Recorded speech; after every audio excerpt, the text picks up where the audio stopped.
Offense is a luxury you cannot afford as a leader. I say this because a lot of times the people that God has called you to, or the people that God has called you to spearhead or oversee or empower, would offend you.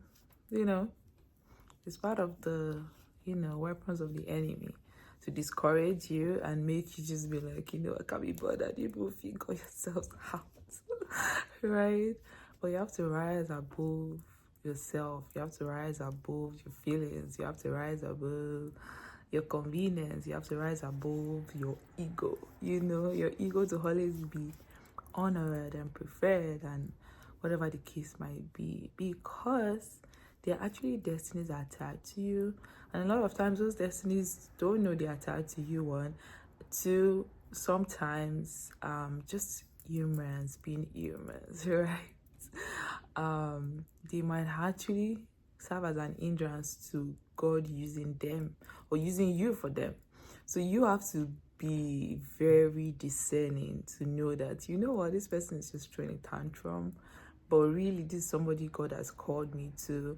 And even if this person is restless or being stubborn or not being as cooperative as the person should be, now in the case of like a mentee mentor relationship, you have to go back to God. God, you called me to these people, you called me to this person, help me to come up with strategies to be able to communicate effectively to this person. How do I interact with this person in such a way that they know that I'm on their side, right? I'm working for their own good, and it is not me trying to lord it over them. And also you too could take steps back and see that, okay, is there something I'm doing wrong? Are you being too opinionated? Are you enforcing your own opinions on them and not actually thinking or strategizing with God on the best way to go about it?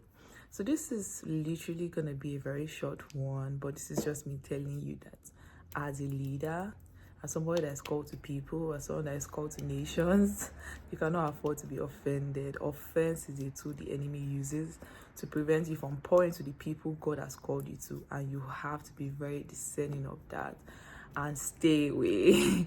And sometimes you have to block your, there's a part of the Bible, I don't know if it's Proverbs, I think it's Proverbs, there's a part of Proverbs that says that if you listen well enough, you will hear your servants speak ill of you. And that is literally how life is. Like, there's sometimes you have to block out the noise. You have to not go searching for what people have to say about you, because that way it's gonna weaken your morale. It's gonna prevent you from, going the extra mile for these people that you've so-called trusted or sacrifice for. So in summary, I'm just gonna say that offense is something or a luxury that you cannot afford, because aside from the fact that God has called you these people, a lot of times we are channels. So like, yes, the channel is pouring out liquid in a scenario from one place to another, but that the channel is also being useful, the channel is also being blessed. So even though you feel like, oh, I'm helping you, you need me, the truth of the matter is you also need them, because God waters those that water other people, right? So as you're blessing them, as you're helping them, as you're encouraging them, as you're doing whatever God has called you to do in their lives, just know that apart from it having a ripple effect in the sense that they're also able to point other people and you also get the blessing for that, God is also directly refilling you and God is directly helping you be better. So it's also for your own good. So don't trade the towel. Take a step back. If you feel offended at any point in time, go back to God and let him give you new and fresh strategies on how to approach everything moving forward.